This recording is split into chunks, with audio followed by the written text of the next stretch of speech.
Pink Panther, the cartoon. You remember the old school cartoon? Well, this was inspired by that. When I first started out this project, I knew it was going to probably be an easy, quick one, but to my surprise, not at all. I definitely learned on this one. It was a learning experience where the lighter tones are way more different, or at least challenging for me, than with obviously the darker tones to make it look halfway decent at least. But before we get to the Pink Panther, I have the base done. This is just foam. I just went over it with some grays and stuff and red and some browns at the bottom and some pinks and dark wash and stuff. Seeing here in the cracks and stuff like that. I made it primarily pink because in the cartoon, if you've seen the cartoon, whatever Pink Panther kind of touches kind of turns pink. But I did put some purple in the cracks and stuff. I didn't make it I didn't go really deep with the base because I didn't want to overdo it for the Pink Panther because the Pink Panther is awesome.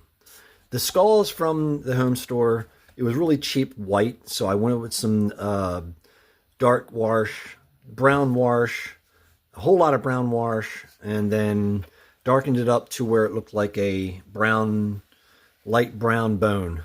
But now to the Pink Panther. This was the learning experience, like I said, because the light tones were a lot more difficult for me to shade with light tones than it would be if it was just a dark tone. At least, that's for me. So it's cool. The striations in the muscles, they all came out pretty well. The claws, I just went with black. In between the paws, it's like a light red.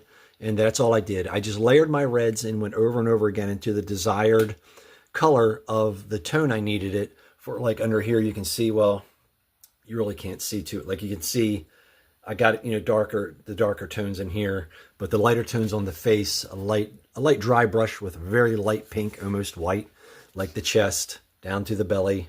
And outside of that, man, I did a little dry brushing on the top of the muscles where the striations were and kept it primarily pink. And there, it's so big I can't turn it around here. Making bigger pieces for no reason.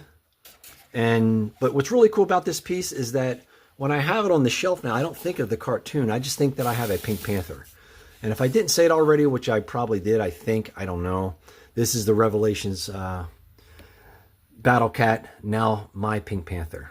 Thanks for watching. Check out the channel for other customs. If not, thank you for checking this out. I'll see you on the next one.